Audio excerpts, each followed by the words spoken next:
जिसने भी अभी तक पार्ट फर्स्ट नहीं देखा सबसे पहले वो देख के आओ, फिर इसे देखना।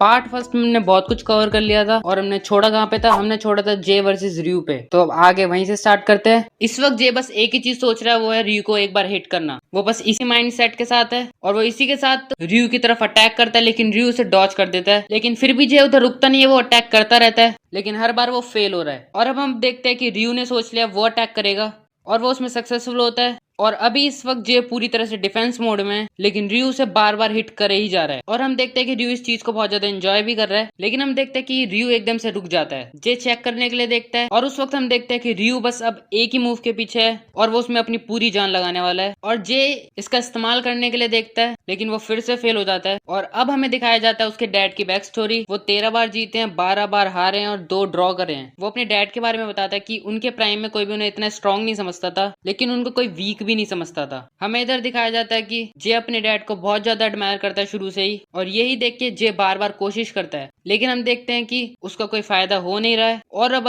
रयू उससे एक ही सवाल पूछता है कि क्या तुम्हें लगता है कि तुम मुझे हरा सकते हो। जे उसका जवाब देता है कि मैंने एक बार भी नहीं सोचा कि मैं तुम्हें हरा सकता हूँ, मैं पहले ही जीत चुका हूँ। और वो कहता है कि मैं एक बॉक्सर बनूंगा। हाँ, इधर करेक्टर डेवलपमेंट हो रही है। Character development. और हम देखते हैं कि हमारा मेन कैरेक्टर आ चुका है। वो बस एक ही चीज पूछता है, is it fun to hitting people. और हम देखते हैं कि कोच और जिम ट्रेनर बात कर रहे होते हैं हमारे मेन कैरेक्टर के बारे में। और कोच बताता है कि जब भी मैं किसी प्लेयर के ऊपर अपनी आंख जमाता हूँ, तो मुझे पता है कि वो बॉक्सिंग वर्ल्ड को डोमिनेट करने वाला है। और ये चीज मैंने रयू में भी देखी। लेकिन वो हमारे मेन कैरेक्टर के बारे में बोलता है, he is a whole another animal. और दूसरी तरफ ये फाइट अभी भी चल रही है। और हाँ, अब हमारा मेन कैरेक्टर अटैक कर रहा है। अब वो पीछे नहीं हटने वाला है यहाँ से। इधर कोच बताता है कि जब उसने पहली बार उसकी आंखों में देखा था, वो इतना बोर लग रहा था कि वो अपने आप को बस हिट करने का वेट कर रहा था। इधर हम देखते हैं जिम ट्रेनर पूरा ब्लैंक हो चुका है ये सुन के। और वो बताता है कि तुमने देखा ही होगा, जब मैं उसे हिट कर रहा था उसने उस चीज को डॉज कर लिया था। कोई भी नॉर्मल पर्सन ऐसा नहीं कर सकता। इस चीज के लिए बॉक्सर्स दिन रात मेहनत करते हैं और वो कोई मिरेकल भी नहीं था, वो उसने खुद की वजह से डॉज करा था। और इधर हम देखते हैं कि रयू और हमारे मेन कैरेक्टर की फाइट स्टार्ट होने वाली है। और तुम बस इस पैनल को देखो, अगर ये बंदा तुम्हें मारने आ रहा है तो तुम्हारी क्या हालत होने वाली है। लेकिन अब हमें दिखाई जाती है रयू की बैक स्टोरी, जहाँ पे हमें बस एक ही चीज दिखती है कि रयू बस एक ही बारे में सोचता है, वो है कि बाकी लोग वीक नहीं है, मैं स्ट्रांग हूँ। और वो बताता है कि इसी की वजह से मेरी रेपुटेशन एज अ फाइटर पूरी कंट्री में फैल गई। और वो अपने आप को चूजन वन बताता है। अब हम प्रेजेंट टाइम में आते हैं, जहाँ पे हम देखते हैं कि रयू इस चीज पे बिलीव नहीं कर पा रहा है। वो सोचता है कि मैं तो चूजन वन हूँ। वो सोचता है कि उस ओल्ड मैन ने भी मुझे एक्नॉलेज करा था। वो सोचता है ये सब सिर्फ कोइंसिडेंस है और अब वो अपने 100% देने वाला है। वो अपनी पूरी कोशिश करता है, लेकिन अब हमारा मेन कैरेक्टर नहीं रुकने वाला। और अभी तुम सोच सकते हो कि रयू क्या सोच रहा है इस पैनल को देख के। और अब अगले ही वक्त रयू होता है हॉस्पिटल में। उसकी इतनी बुरी हालत हो चुकी है कि वो अब अपनी फिंगर भी नहीं हिला पा रहा है और वो बस रोए ही जा रहा है। अब हम देखते हैं कि कुछ रैंडम लोग कोच के पास आते हैं और वो उसे ट्रेन करने को कहते हैं, लेकिन वो उसी तरह से इग्नोर कर देता है जिस तरह तुम्हारी क्रश तुम्हें।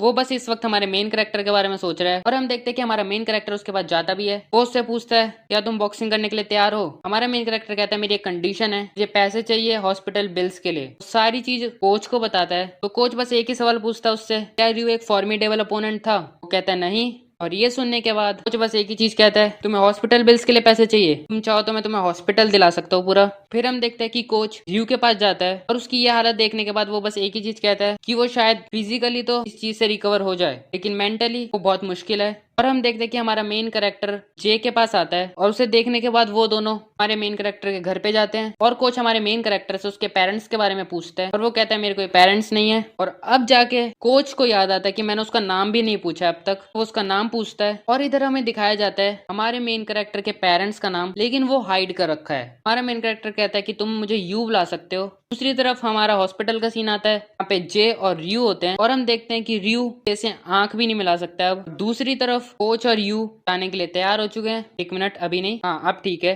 इधर हमें एक और नई कैरेक्टर इंट्रोड्यूस होती है जो कि है कोच के की जिम की मैनेजर, जिसका नाम है कार्मेन। वो लोग वैसे तो पहले घर जा रहे थे, लेकिन कोच इतना एक्साइटेड होता है वो उसे सबसे पहले जिम लेके जाता है अपने। और इनके जिम का नाम होता है लायंस बॉक्सिंग क्लब। और इधर कार्मेन यू को बताती है कि इधर सारे ही लोग प्रो बॉक्सर है, लेकिन कुछ ही लोग हमारे कोच के अंडर ट्रेन हो पाते हैं। इस लड़के का रिएक्शन देख लो। इधर के यू को अपने क्लब की हिस्ट्री के बारे में बताता है और वो इधर आरएन के बारे में भी बताता है क्योंकि अभी इस वक्त हैवीवेट वर्ल्ड चैंपियन है, लेकिन वो अभी दूसरी जिम के लिए काम करता है। और वो इस वक्त कारमेन से भी कहता है कल की हैवीवेट टाइटल के लिए जो मैच है उसकी तो टिकट बुक करने के लिए। देखते हैं कि इधर वो दोनों मैच देखने आए हैं। इधर वही आरएन का मैच चल रहा है और वो उसे जीत भी जाता है। ये सब देखने के बाद कोच बस एक ही चीज कहते हैं यू से कि मैं प्रिडिक्शन कर रहा हूँ कि ये फेम और चीयर्स तुम्हारे लिए भी होगी, तुम्हें इस दुनिया का किंग बनाऊंगा और वो मूवमेंट आएगा जब मेरी विश भी पूरी होगी। इधर हम देखते हैं कि यू वही सपना देख रहा होता है जो हमें फर्स्ट पैनल में दिखाया गया था, लेकिन दूसरी तरफ के और एक और नया कैरेक्टर है जिसका नाम है जॉश, वो दोनों बहस कर रहे होते और जॉश बस एक ही चीज मांग रहा है, वो है चांद। तो के उससे कहता है अगर तुम लकी हो और तुमने एक भी पंच हिट कर दिया तो मैं तुम्हें वादा करता हूँ तुम्हें वर्ल्ड चैंपियन बना दूंगा। और यही बात पूरे जिम में फैल चुकी है। सर हमारी यू की एक फाइट होने वाली है और हमें थोड़ी उनकी बहस और दिखाई जाती है, जिसके बारे में अभी जॉश के से बोल रहा होता है